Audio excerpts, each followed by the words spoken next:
Hello guys, welcome back to the channel. And आज की इस वीडियो में हम फ्लो कंट्रोल इन पाइथन के कॉन्सेप्ट को देखेंगे। ठीक है, तो हमने पिछले वीडियो में हमने देख लिया था कि कैसे आप यूजर से इनपुट लेकर कैसे ले सकते हो, कैसे आप कोई कमांड लाइन आर्गूमेंट से में कैसे आप एग्जीक्यूशन टाइम पे आप इनपुट ले सकते हो, है ना। तो आज देखते हैं कि फ्लो कंट्रोल कैसे वर्क करता है। तो आपने बाकी के programming language like C plus plus Java में भी देखा होगा कि क्या करते हैं, हम यूजर से इनपुट लेते होते हैं ना। यूजर से इनपुट लेके उसके बाद हम क्या करते हैं, वहाँ पे कोई कंडीशन सेट करते होते हैं। ठीक है, अगर वो कंडीशन ट्रू हुई तो क्या करते हैं, वो जो ब्लॉक ऑफ कोड आपने उस कंडीशन के अंदर लिखा हुआ है तो वो कंडीशन रन करता है, अदरवाइज वो कंडीशन फॉल्स होता है तो वो ब्लॉक ऑफ कोड रन नहीं करता है। ठीक है, तो फ्लो कंट्रोल क्या करता है, ये डिस्क्राइब करता है कि order in which the statement will be executed. जो आपने स्टेटमेंट्स लिखा है ना, वो किस ऑर्डर में रन करेंगे।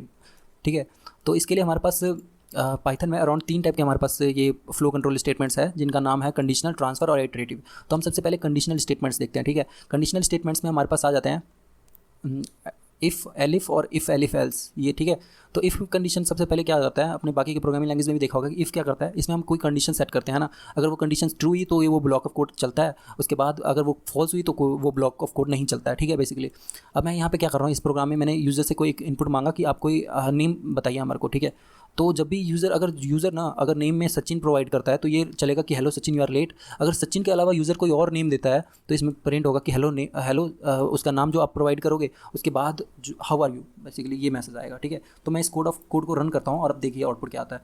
तो मैं यहाँ पे पहले सौरभ इनपुट कर देता हूँ। ठीक है, तो इसमें आउटपुट में दे दिया कि hello Saurabh how are you. ये वाला कोड नहीं चला ना, क्योंकि ये कंडीशन फॉल्स हो रहा है, नेम सचिन नहीं है।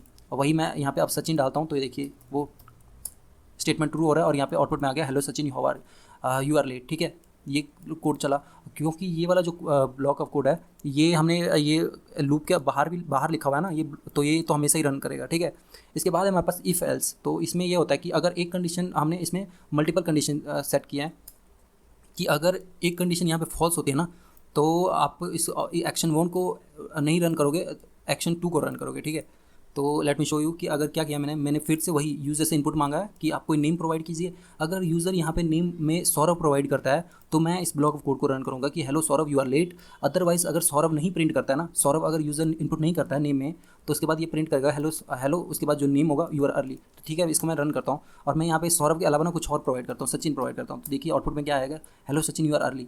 ये वाला ब्लॉक ऑफ कोड नहीं चला ना, क्योंकि ये कंडीशन फॉल्स हो रहा है, यहाँ पे एल्स वाला ब्लॉक चला यहाँ पे। ठीक है, अब मैं यहाँ पे सौरभ एंटर करता हूँ, सौरभ, तब देखिए यहाँ पे hello Saurabh you are late print होगा। ठीक है, तब ये कंडीशन ट्रू होगा, है ना। तो आपने इफ़ और एल्स का देख लिया कि इस केस कैसे वर्क करता है, और इसके बाद इफ़ का भी देख लिया आपने। और इफ़ एलिफ और एल्स में देखते हैं, इसमें क्या करते हैं, हम मल्टीपल कंडीशंस को हम चेक कर पाते हैं इफ़ एलिफ और एल्स में। ये देखिए क्या किया मैंने यहाँ पे, मैंने कोड बनाया कि जिसमें कि यूज़र तीन नंबर्स एंटर कर रहा है। ठीक है, यूज़र 3 नंबर्स एंटर कर रहा है और हमें पता करना है कि उन तीनों में से सबसे बड़ा नंबर कौन सा है। ठीक है, तो N1 N2 और N3 मैं मांग रहा हूँ यूज़र से। और इसमें देखिए मैंने N1 if N1 is greater than N2 and N1 is greater than N3, मतलब कि N1 जो है ना N2 से भी बड़ा है और N3 से भी बड़ा है, तो मतलब कि N1 सबसे बड़ा है ना। वही N2 N1 से भी बड़ा हो और N2 जो है ना N3 से भी बड़ा है, तो इसका मतलब ये हुआ कि N2 सबसे बड़ा है। और यहाँ पे मैंने एंड का यूज़ किया क्योंकि ये दोनों के दोनों कंडीशन ट्रू होने जरूरी है ना।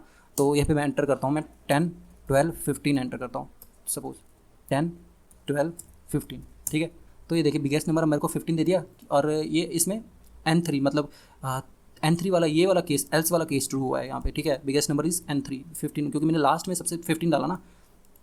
तो आपने देखा कि इफ़ एलिफ और इफ़ एलिफ एल्स का यूज़ कैसे किया जाता है। इसके बाद है हमारे पास आइटरेटिव स्टेटमेंट्स। आइटरेटिव स्टेटमेंट्स क्या करते हैं, if you want to execute a group of statement multiple time then we should go for iterative statements. मतलब कि मेरे पास कोई ग्रुप ऑफ स्टेटमेंट्स है और इसको मैं चाहता हूँ कि ये बार बार रन होते रहे जब तक कि कोई कंडीशन फॉल्स ना हो जाए, तब तक वो block of code bar bar run होते रहे। ठीक है, तो इसके लिए हमारे पास है फोर लूप और वाइल लूप। ठीक है, सबसे पहले हम देखते हैं कि फोर लूप कैसे वर्क करता है। फोर लूप इसलिए का बेसिकली हम यूज़ इसलिए करते हैं ना कि अगर कोई एलिमेंट पे हम सीक्वेंस ऑफ एलिमेंट्स हमारे पास प्रेजेंट है और मैं चाहता हूँ कि वो सभी सीक्वेंस ऑफ एलिमेंट्स को मैं रीड कर सकूँ, या फिर उन सभी सीक्वेंस ऑफ एलिमेंट्स तक मैं कोई ऑपरेशन परफॉर्म कर सकूँ, तो इसके लिए मैं यहाँ पे फोर लूप का यूज़ करूँगा। ठीक है, तो ये देखते हैं कि फोर लूप में कैसे वर्क करते हैं। ये देखिए मैंने एक स्ट्रिंग बनाया हुआ है एस नाम से, और इसमें मैंने स्ट्रिंग में वैल्यू दिए हुए हैं पाइथन प्रोग्रामिंग। ठीक है, और एक वेरिएबल मैंने बनाया हुआ है आई नाम से, और इसमें मैंने वैल्यू डाला है 0। और मैं यहाँ पे बेसिकली क्या कर रहा हूँ, फॉर एक्स इन एस जो इसमें एलिमेंट्स जो प्रेजेंट है उन सभी को आप आइटरेट करिए और इसमें बताइए कि क्या मतलब जो हर एक कैरेक्टर, जो मैं एक कैरेक्टर को रीड कर रहा हूँ, हमने यहाँ पे देखा ना कि if you want to execute some action for every element present in some sequence, तो ये एक सीक्वेंस ही है ना, और मैं चाहता हूँ कि हर एक एलिमेंट को मैं इसमें रीड करूँ और मैं हर एक एलिमेंट का इसमें इंडेक्स पता कर सकूँ। ठीक है, तो वही चीज़ मैं यहाँ कर रहा हूँ। ठीक है, हर एक एलिमेंट का मैं इंडेक्स लिख रहा हूँ और साथ में उसका जो कैरेक्टर है उस स्ट्रिंग में जो कैरेक्टर जिस इंडेक्स पे प्रेजेंट है ना, मैं उसको प्रिंट करवा रहा हूँ बेसिकली। ठीक है, तो ये देखिए मैंने इस कोड को जैसे ही रन किया और इसकी क्योंकि यहाँ पे इंडेक्स पहले 0 है और यहाँ पे मतलब 0 इंडेक्स होगा, p का 1 होगा 2 होगा ऐसे, और मैं क्या कर रहा हूँ इस वही इंडेक्स को ना बार बार इसको लूप में लिख दिया और वो बार बार इंक्रीमेंट करता रहेगा। फॉर एक्स इन एस मतलब कि जब तक कि ये पाइथन प्रोग्रामिंग पूरा फिनिश ना हो जाए ना तब तक ये लूप रन होता रहेगा और इसके सारे कैरेक्टर्स उसके इंडेक्स वाइज प्रिंट होते रहेंगे, ठीक है। तो यहाँ पे क्योंकि एक बीच में गैप है तो यहाँ पे देखिए आउटपुट में 6th इंडेक्स पे मेरे को यहाँ पे गैप शो कर दिया कि ब्लैंक कैरेक्टर, ठीक है। इसके बाद हम देखते हैं कि एक कोड है हमारे पास कि आप प्रिंट कीजिए कि 0 से लेकर 20 तक के ना 0 से लेकर 20 तक आप प्रिंट कीजिए कि आपके पास कौन सी ऑड नंबर है, ठीक है। तो इसका हम यूज़ अगर 4 के हेल्प से हम देखेंगे क्या कर रहे हैं, हम इसमें एक एक एलिमेंट पे ही लगा रहे हैं ना operations. If you want to execute some operation on if you want to execute some action for every element present in some sequence, तो ये सीक्वेंस ही है और रेंज में भी जो हम करते हैं तो वो सारे सीक्वेंस ही होते हैं सारे, ठीक है। तो हम यहाँ पे एक एक एलिमेंट को हम रीड कर रहे हैं और एक एक एलिमेंट को हम ये मल्टीप्लाई करके डिवाइड करके देख रहे हैं कि इसका अगर रिमाइंडर जो है वो 0 नहीं है तो मतलब कि वो ऑड नंबर है, ठीक है। वही चीज़ देखिए एक्स को मैंने क्या किया है, डिवाइड किया है 2 से, अगर रिमाइंडर जो है ना हमारे पास 0 नहीं आया इसका मतलब कि वो ऑड नंबर है, ठीक है। तो यही चीज़ हमारे पास 0 से लेकर 20 तक के वैल्यूज़ हमारे पास 0 से लेकर 20 क्यों, क्योंकि यहाँ पे पता है हमें क्योंकि 21 जो है इससे एक वैल्यूज़ कम हो गया, क्योंकि हम वैल्यूज़ यहाँ पे ना 0 से स्टार्ट होती है तो 20 तक की वैल्यूज़ यहाँ पे कंसिडर होगी, ठीक है। तो एक वैल्यू आपने बढ़ा के लेना है अगर 20 तक का आपने ऑड नंबर निकालना है। तो जैसे ही अगर रिमाइंडर अगर 0 नहीं आया तो मतलब इसका मतलब यह है कि वो ऑड नंबर है, ठीक है। तो ये चीज़ प्रिंट हो गया एक्स मॉडुलो 2, ये हमें क्या करता है मॉडुलो ऑपरेटर हमें रिमाइंडर ही बताता है ना। अगर रिमाइंडर 0 नहीं है तो इसका मतलब कि वो ऑड नंबर है। वही अगर रिमाइंडर 0 है मतलब कि 4 को मैं 2 से डिवाइड करूँ तो क्या आ रहा है यहाँ पे रिमाइंडर कितना आता है, 0 आता है ना। रिमाइंडर परफेक्टली डिविजिबल है सारे के सारे। तो यहाँ पे आप प्रिंट कर दीजिए कि हाँ सारे के सारे ना वही चीज़ 20 तक 0 से लेकर 20 तक आप यहाँ पे इवन नंबर प्रिंट कीजिए, ठीक है। तो हमने देखा कि आप 4 का कैसे यूज़ कर सकते हो। इसके बाद है वाइल लूप। वाइल लूप के हेल्प से हम क्या कर सकते हैं, if you want to execute a group of statements iteratively until some condition false then we should go for while loop, ठीक है। तो ये देखिए यहाँ पे क्या किया है कि मैंने एक्स के में मैंने 1 की वैल्यू असाइन किया है और मैंने यहाँ पे एक कंडीशन डाल दिया कि एक्स की वैल्यू ना इंक्रीमेंट करते रहिए, एक्स की वैल्यू इंक्रीमेंट करते रहिए जब तक कि एक्स ना 10 के इक्वल ना हो जाए। और एक कंडीशन तो हमेशा ये जब तक 10 से कम रहेगा तब तक ये ट्रू होता ही रहेगा। जैसे ही ये 10 से ऊपर इसकी वैल्यूज होंगी ना तो ये कंडीशन फॉल्स हो जाएगा और ये ब्रेक हो जाएगा ये लूप, है ना। तो ये देखिए 10 तक वैल्यूज प्रिंट होंगी हमारे पास, 1 से लेकर 10 तक की वैल्यू प्रिंट होगी क्योंकि मैं 1 की वैल्यू एक्स की वैल्यू मैं एक एक करके मैं बार बार इंक्रीमेंट कर रहा हूँ। तो आपने देखा कि कैसे आप वाइल का यूज़ कर सकते हो। इसके बाद मैंने वाइल का ही ना एक और प्रोग्राम बनाया है मैंने कि यूज़र से मैं इनपुट मांग रहा हूँ यहाँ पे कि आपको एक टेक्नोलॉजी एंटर कीजिए आप जिसमें आप प्रेफर करते हो।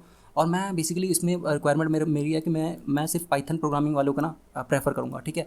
तो यहाँ पे देखिए क्या हो रहा है कि अगर टेक्नोलॉजी आपका पाइथन नहीं है, अगर टेक्नोलॉजी आपने पाइथन एंटर नहीं किया तो ये बेसिकली ये प्रोग्राम ना बार बार आपसे मांगेगा कि enter programming language, enter programming language, enter programming language, enter your favourite programming language, ठीक है। अगर जैसे ही यूज़र ने पाइथन एंटर किया, अगर पाइथन एंटर नहीं कर रहा है तो ये बार बार उसको स्किप करता रहेगा, ये रिक्वायरमेंट हमारी फुलफिल नहीं हो रही है तो ये बार बार मांगता रहेगा कि enter your favourite programming language, ठीक है। अगर यूज़र ने जैसे ही पाइथन एंटर कर दिया उसके बाद ये क्या करेगा, यू फिल आवर रिक्वायरमेंट, ठीक है। तो इसको हम रन करके देखते हैं, इस कोड को मैं रन करके देखता हूँ और यहाँ पे मेरे से मांगा है कि आप एंटर कीजिए योर फेवरेट प्रोग्रामिंग लैंग्वेज, तो मैं यहाँ पे जावा एंटर करता हूँ, ठीक है। तो ये फुलफिल वाला नहीं आया ना मैसेज, अब मैं दोबारा से मेरे पास यहाँ पे मैसेज मांग रहा है, ठीक है। तो मैं यहाँ पे एंटर कर देता हूँ, पाइथन एंटर करता हूँ। जैसे मैंने पाइथन एंटर किया तो ये यू फिल आवर रिक्वायरमेंट, ठीक है। इसके बाद इनफाइनाइट लूप, मैं इसको कोड को रन नहीं करूँगा, ये बहुत मतलब ये हैंग हो जाएगा। तो ये देखिए इसमें आपने क्या करना है कि i = 0 पहले हमने क्या किया और उसके बाद मैंने ट्रू कर दिया वाइल कंडीशन, ये हमेशा ट्रू होने वाला है क्योंकि तो ये बार बार इसमें तो कोई कंडीशन फॉल्स होने वाला है ही नहीं ना, क्योंकि यहाँ पे मैंने ट्रू लिख दिया कि ये नॉन जीरो वैल्यू है और ये ट्रू ही रहेगा हमेशा। और मैं क्या कर रहा हूँ, ये i = 0 है ना, इसको मैं बार बार इंक्रीमेंट कर ही जा रहा हूँ जब तक ये कंडीशन ट्रू है और ये कंडीशन कभी फॉल्स हो ही नहीं सकता। तो इसमें मतलब ये है कि ये वैल्यूज जो है ना, 0 की वैल्यू 0 से 1 1 2 3 ऐसे ये बढ़ते जाएंगे और यहाँ पे मैसेज प्रिंट होता जाएगा कि hello 0 hello 1 hello 2 hello 3, infinite times ये रन होते रहेंगे। इसके बाद आपको क्या करना पड़ेगा, वही इसको ब्रेक करना पड़ेगा, ठीक है।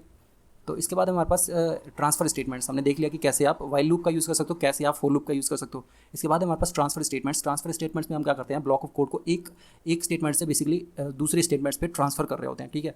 तो if you want break statement है हमारे पास, ट्रांसफर स्टेटमेंट्स है। तो ब्रेक में हम क्या करते हैं, if we use break statement inside a loop to break a loop execution based on some condition, ठीक है। तो ये देखिए इस कोड में मैंने फॉर i इन रेंज 10 यहाँ पे दिया है, मतलब कि 0 से लेकर 9 तक की वैल्यूज यहाँ पे प्रिंट होंगी, है ना।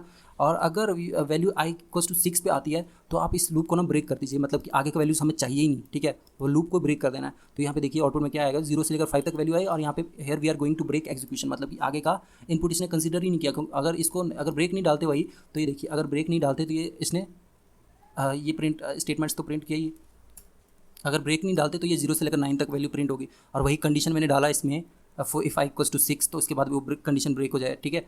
तो वहाँ पे देखा कि आपने वो 6 के बाद वो लूप चला ही नहीं, ठीक है। इसके बाद है हमारे पास कंटिन्यू। कंटिन्यू में क्या करते हैं हम, कंटिन्यू बेसिकली क्या करता है, उसमें देखा था कि आपने वहाँ उसमें 6 के बाद वैल्यूज़ प्रिंट ही नहीं हुई ना प्रिंट। लेकिन इसके में केस में हम क्या करेंगे, 6 के वैल्यू को ना स्किप कर देंगे, उस पर्टिकुलर कंडीशन को स्किप कर देंगे, बेसिकली ब्लॉक ऑफ कोड को इसको पूरा ब्रेक नहीं करेंगे, बस हम केस को ना स्किप कर देंगे, ठीक है।